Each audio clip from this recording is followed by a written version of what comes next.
Well, listen carefully, because everything we've examined in this series has been leading up to this very point.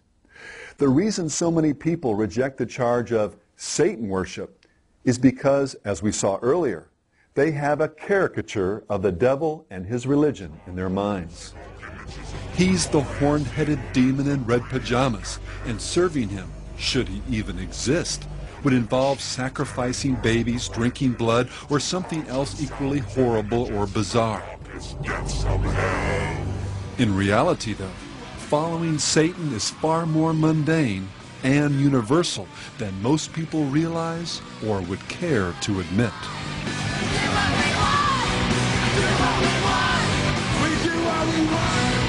But I can do anything that I want to. I can pursue desires that I might feel. I can engage in any activities that are so-called sinful activities and not really worry about any ecumenical councils making it right for me to do these things.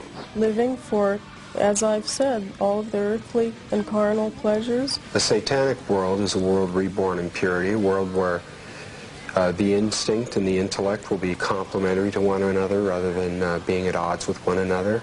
It will be a world in which we follow laws of nature instead of just the rules that man's made up to regulate his conduct. All right, we got one rule. There are no rules. Have a good time. Do what we want. Now, if a Christian said to you, you were just really worshiping yourself, what would you say? In a sense, they would be right. It is a form of self-worship. We feel that there is no reason why these people shouldn't just flip the coin completely over and simply call themselves what religion has called them for many, many years. Call them devil worshippers, or disciples of evil, or Satan. Hang an uncomplimentary label on themselves. And for this reason, for many years, there will be people practicing Satanism as good Christians or other religions, and they will instinctively pursue the very same things that we are, as they always have. As we've already seen, Satan is an invisible spirit and a master of disguise. His ability to pass himself off as an angel of light can fool the rebellious and the spiritually naive into thinking that black is white, truth a lie, and even that God himself is the one telling them these things. And as for following the devil, many that espouse an openly satanic worldview can tell you that it's nothing like the Hollywood caricature. And that's precisely what makes it so disturbing, as the occult magazine Gnosis acknowledged.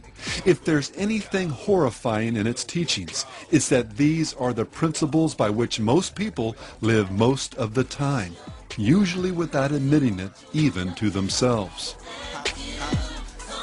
And just what is this core principle by which most people live? Well, in a nutshell, do what you want.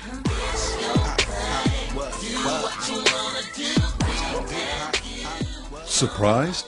Well, Anton LaVey wasn't. He understood precisely from where this popular concept had arisen. And he must, as a Satanist, knowing this, realizing what his human potential is, eventually, and here is one of the essential points of Satanism, attain his own Godhead in accordance with his own potential.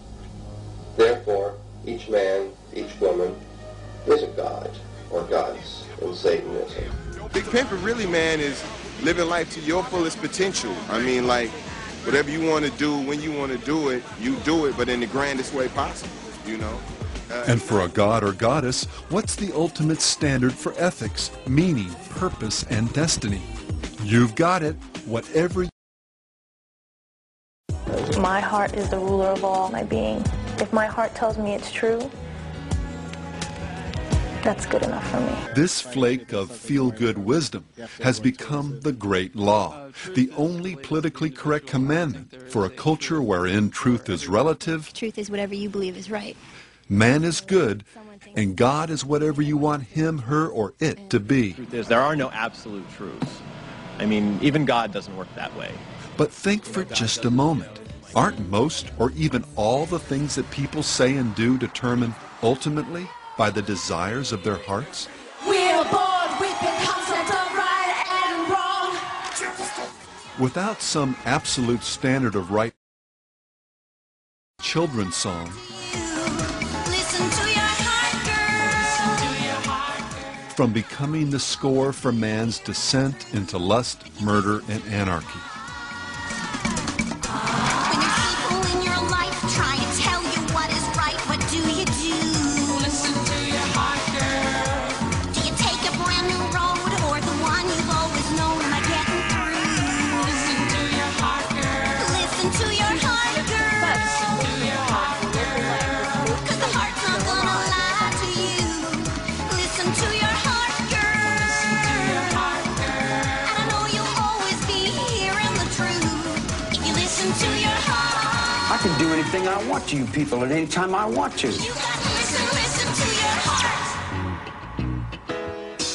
As we saw earlier in this series, the reason this do what you want, it's your thing, follow your heart theology is wrong, and ultimately even satanic, is because our hearts and minds have been profoundly deranged by the effects of sin.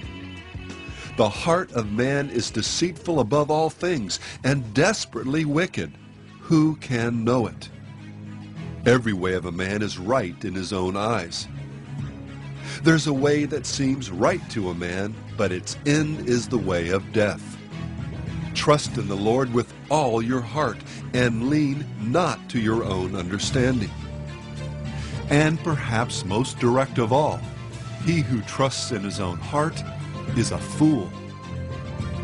From mankind's fall from grace to virtually every evil ideology that has blighted this travailing planet, ignoring our Creator's commands and doing instead what seems right in our own eyes and hearts, has been the fountain from which sin and its wages have flowed.